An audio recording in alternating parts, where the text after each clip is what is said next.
Ladies and gentlemen, week 3 of the UFL has come and gone, and we're starting to get to see what teams are like for the 2026 UFL season. And there's a lot of things to talk about attendance-wise, power rankings. We're going to focus on the power rankings.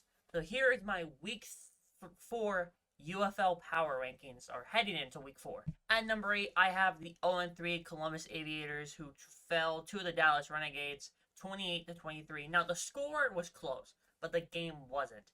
A late drive by Columbus at the end and failing on the 2-point conversion didn't really help their case. Dallas took 28-10 lead, I believe. Was it 28-10 lead, and then Columbus just kept crawling back, but Dallas had control the entire time.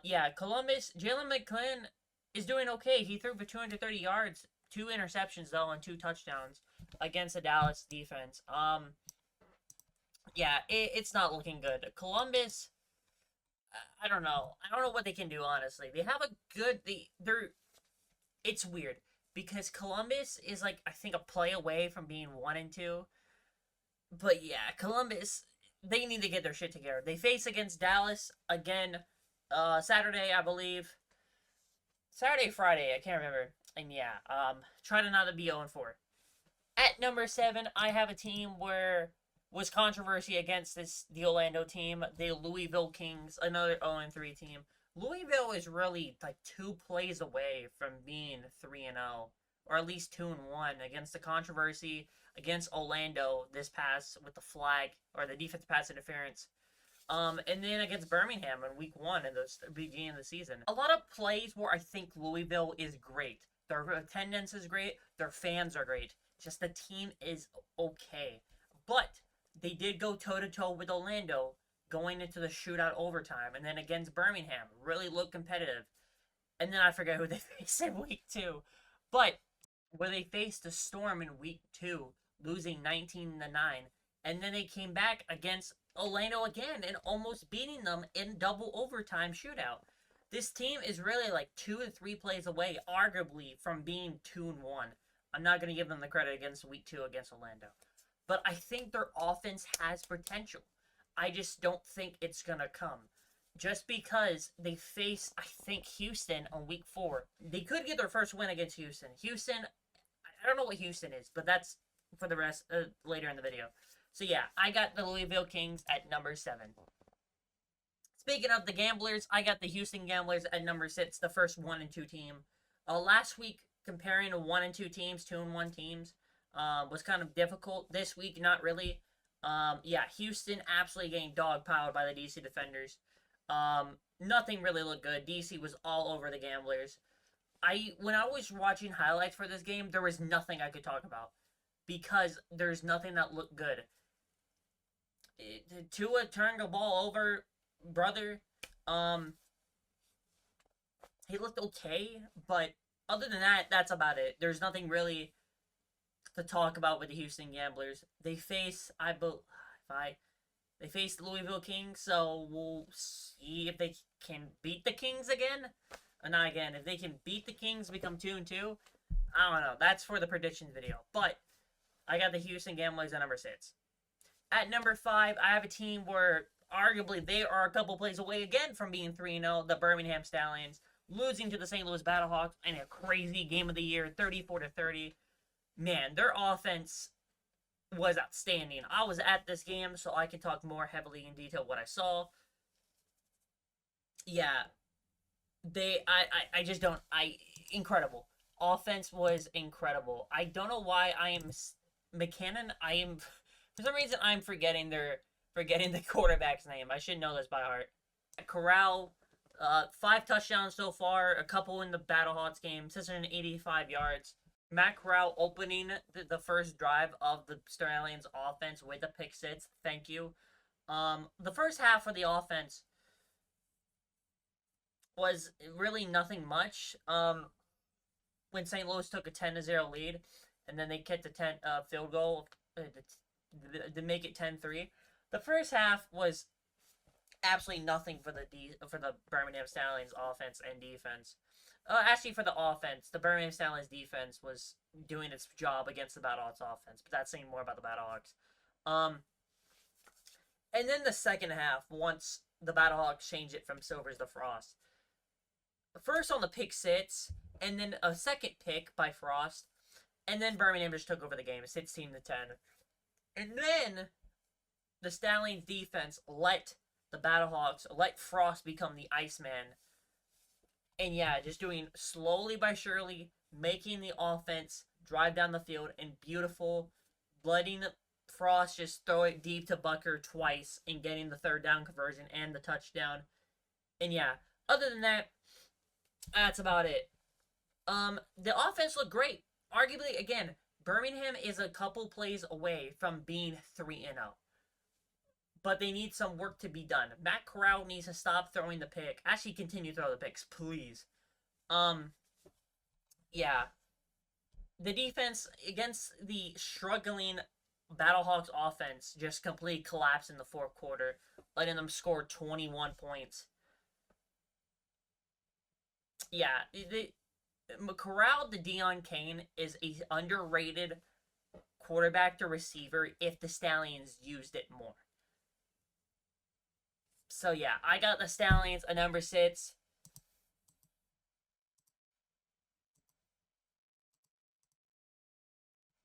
The Stallions face the Orlando Storm. I think Stallions could beat them, but I don't know. So I got Stallions at my bad, at number 5. At number 5. At number 4, I got the Call is the Law, the St. Louis Battlehawks. There's a lot to be talked about to this team. I put them at number 4 for a reason. And everyone in their other power rankings have said, oh, they should be above DC because of the head-to-head matchup. No. The reason why I got the Battlehawks not above DC is because of how the teams looked. Battlehawks looked decent in week 1. Then week 2, they looked miserable.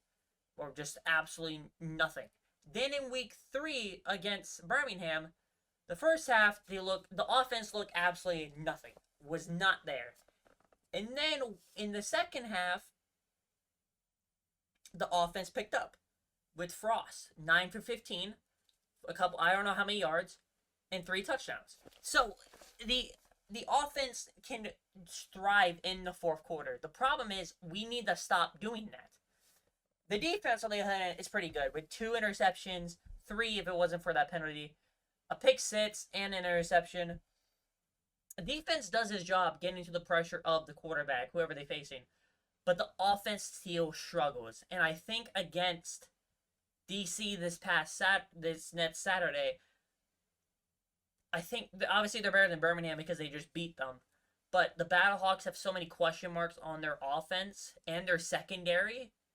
Because letting the guy, when you double team him, score that long touchdown is really concerning. I don't think you can put them any above any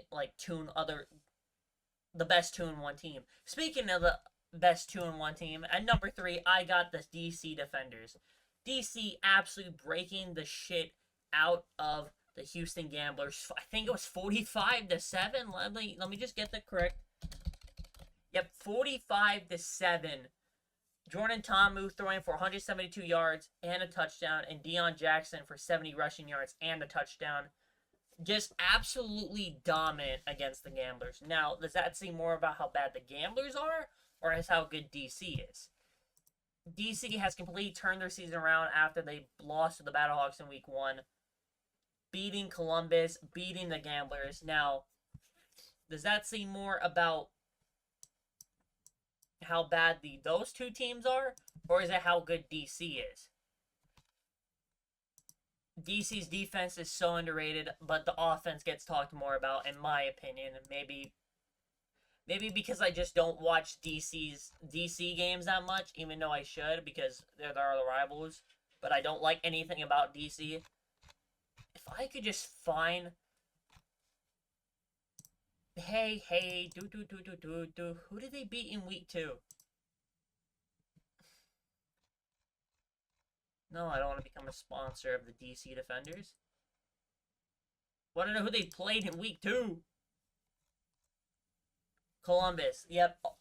putting 44 points against Columbus, and also beating the Houston Gamblers 45-7. DC has completely turned their season around after people were like apparently saying, "Oh, their season's done after week 1 when they lost to the Battlehawks 16-10."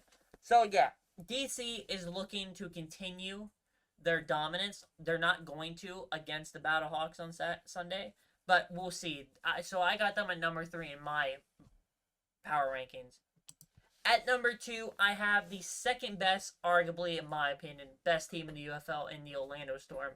A close game against the Louisville Kings in controversial fashion with the defensive pass interference. Personally, I don't like the rule. I think it needs to be changed. I think it will be changed by Mike Rapoli. Back to like 2 defensive pass interferences in the end zone on the same overtime, like no matter what, during the same overtime is stupid. Because you could have it on the first time, like first play, and then it happens on like the 6th play. Let's say teams back and forth don't continue or just continue like not making the score, then it'll count. I think that needs to be changed. Yeah, I think that's to be changed. Winning 29-27 in overtime shootout. The problem is they only had 301 yards on off or in total when their defense gave up 438 yards to Louisville. Yeah, it's the run game needs to work in Orlando, but there's not really, you can't talk bad about them. My shoulders look big in this photo. Holy crap, they look okay, but they're also 3-0, so I respect them a little bit more. But I've also been seeing people calling them the most fraudulent team in the UFL. I don't know. I got them at number 2. They face Birmingham. Yep, they face Birmingham in week 4. A pretty good team in their offense. We'll see what happens. Can Orlando go 4-0? Yeah. And at number 1, the arguably best team in the UFL, we got the Dallas Renegades. A close game against Columbus, but they were in control of it the entire time. There's really nothing you can't say about Dallas that they've already done.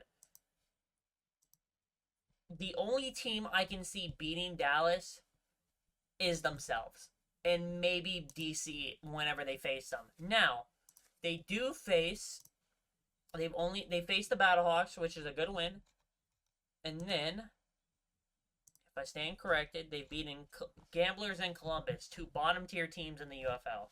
So does that say more about how good Columbus is, or how bad Columbus and Houston is, or how good is Dallas? Now they do face Columbus again in week 4. If they absolutely break the dog shit out of them, then they're just good. So you really can't say anything bad about Dallas because they've just been stomping. They stomped the Battlehawks. They stomped Columbus once. They pretty much stomped them a second time, but it was a closer score, 28-23. Yeah, I'm also confused on why the Dallas hasn't traded. What's his name? Oh, I can't remember his name. I don't know why they haven't traded Luis Perez yet to a better, like a QB team. Could he be traded to Houston? I don't know. Could he be traded to St. Louis? We don't know. We'll see how Frost does. But yeah, Austin Reed is so far right now the number 1 in the UFL MVP. If there's even a UFL MVP. Oh wait, there is. Jordan Tomu got it last year. Yeah, 763 passing yards, 9 touchdowns so far out of 4 games. Yeah, the Dallas offense is incredible. Defense needs to be worked on. That's the only scary part. Other than that, they are 3-0. They are arguably the best team in the UFL, in my opinion. So that was my Week 4 UFL power rankings. I can't wait for Week 4 with all the matchups we're getting. We're finally starting to see what teams are with 6 games left for every team. And yeah, the UFL playoffs will be here shortly. Ladies and gentlemen, let me know what you guys think of my power rankings and also what your power rankings in the comments below. Make sure to subscribe to or follow us on Twitter and TikTok. We're growing the content. We're growing the cult. And yeah, we got some pretty exciting ideas for the later this season and also in the upcoming weeks. Thank you guys for watching. Remember, call is the law. Bye-bye.